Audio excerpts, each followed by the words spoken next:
showtime.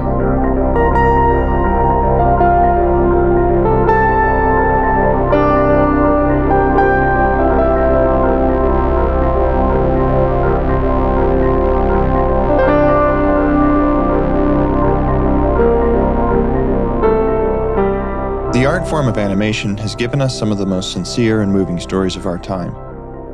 And chances are, if you're watching this, some of these images live in your childhood like they do mine. Animation, specifically 3D computer animation, has come a long way in the last 25 or so years, from its shaky but impressive beginnings in Toy Story to its eventual domination of the animation industry.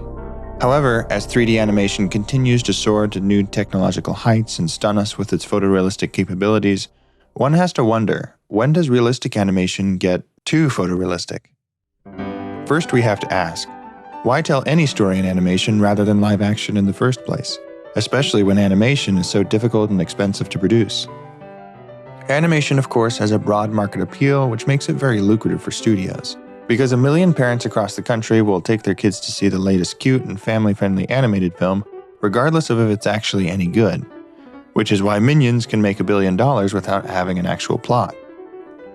However, animation has a unique set of strengths, since it's not bound by the same rules as live action, which allows it to use a much wider range of visuals, and more importantly, to convey clearer and more exaggerated emotions and movements in characters, even giving emotion to objects that would be impossible to do in live action.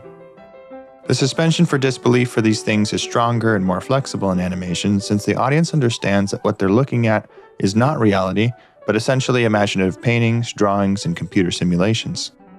It's been said by a number of professionals across the industry that an animated film ought to be a story that can only be done in animation, which is unlike much animation today that honestly just has a live-action plot, but with marketable animated characters. Imagine if they tried to make Monsters, Inc. or Ratatouille in live action. That would be pretty creepy, and it just wouldn't work. But by doing the story in animation, genuine emotions can be given to rats and giant fluffy monsters, and we as the audience can palate the concept because it's in the right medium. Unlike the unfortunate reality of 2019's Cats movie, Dear Heavens, what is this abomination of misguided human creativity?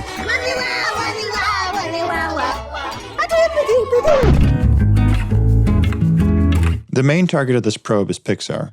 Ever since releasing the first ever 3D animated feature, Pixar has always been on the cutting edge of 3D computer rendering technology.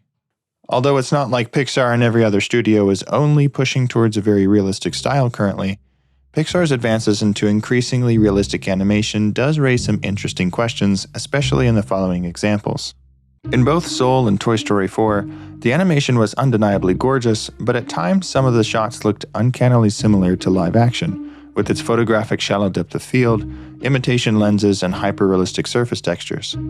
Seeing shots like this, which imitates a live-action shallow depth of field, just feels a bit odd. Like it should be a live-action shot, but there just happens to be an animated character in the cinematic setting. Take out the animated characters in shots like this, and there's no telling it apart from live action.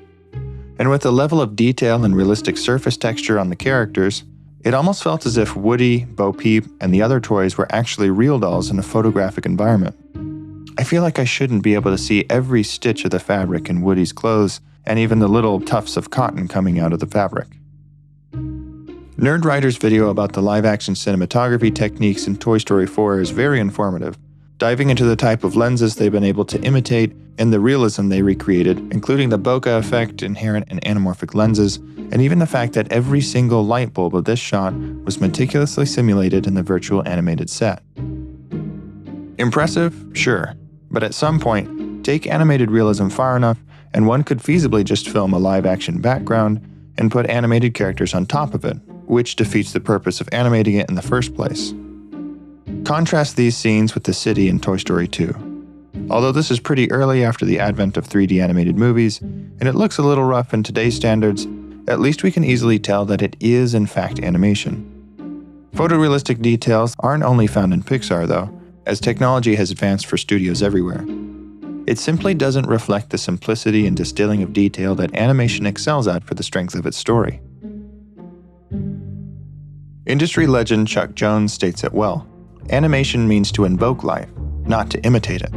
The overall problem for these films is that it seems the bar for excellence and what we're supposed to find impressive is set at the perfect imitation of live-action cinematography, or basically the imitation of a completely different medium, which robs animation of the strength of its own medium. One might even say, Yeah, but your scientists were so preoccupied with whether or not they didn't stop to think if they should. One fascinating example of where realism didn't fit the needs of 3D animation was in Finding Nemo. Brad Bird, soon to direct The Incredibles at the time, visited Pixar and witnessed some early tests for the movie. The tests involved attempting to use their computer rendering to recreate real shots of a whale, the surface of the water, and a reef. He described Pixar's reaction to the result. Side by side, and it was amazing how close they got. You could barely tell. I mean, on the surface of the water one, you couldn't tell. And they looked at it and they went, ugh, I don't want that. You know, who wants to look at that? You know, that's like a mind trick. It was done by computer. Wow. You know, like, who cares? You know? So they said, what we want is what the ocean feels like emotionally, not what it looks like. And so if you look at Nemo, everybody's going, man, it's so real. But it really isn't. If you look at it and look at an underwater documentary, they're very different. It's just that it feels right, and the way the water and the shafts of light work. And that's partially why it's so magical, I think. In very broad terms, I think that's one of the main points of art. Not to tell us exactly how life is, but to show us how life feels. So, in an age of such technological advancement, what are some modern examples of really great stories that have avoided photographic realism for the benefit of the story? Spider-Man Into the Spider-Verse is a fantastic example of this. Its style embraced a daring and magnificent combination of 3D and comic book style 2D animation. The creators wanted it to emulate a living comic book, so they did away with the traditional motion blur and added these expressive hand-drawn lines over top of the 3D characters. They also added these action words throughout various scenes, painted on screen tones, and added effects that imitated the misaligned printing frequent in classic comics. Combining these and other effects, the desired result was that one could pause the film anywhere, and it would look like a frame from a comic book. The audience, many of whom grew up reading comics, practically got to experience a comic visually coming to life. All throughout the film, they utilized animation to give life to visuals that couldn't have worked in live action, as this was a style that truly only could have been done well in animation. Well, at least when a comic book style has been tried in a serious live action movie, it hasn't exactly gone well. Lock down the entire facility. Ready room, send in our containment team. Non-lethals only. Sir! Hit him with the foam. I need a sample of him!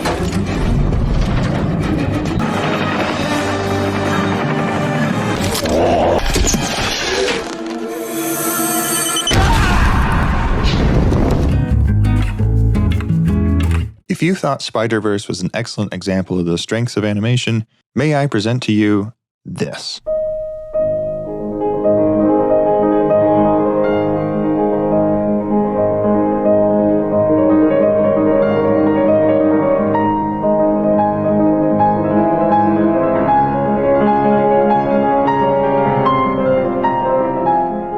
This veritable backscratch on the soul is 2017's Loving Vincent, the first and only feature-length oil-painted animation in existence.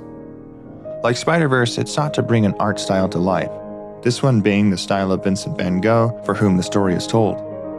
The storyline follows a young man exploring some mysterious circumstances surrounding the artist's recent passing.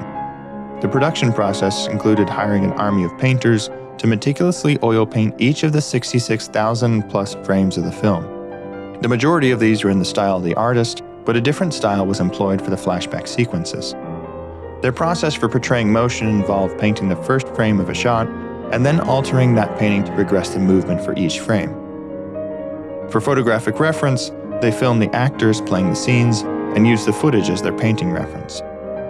While sure, this story could have been done in live action, since it's a human drama and doesn't involve giant fluffy creatures or fantastical worlds, something truly would have been lost if they hadn't animated it in Van Gogh's iconic oil painting style.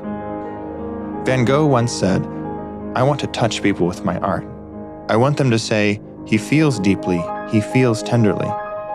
By experiencing his life through the lens of his art style, I think we are deeply touched and tap into the emotions that he so desperately wanted to invoke.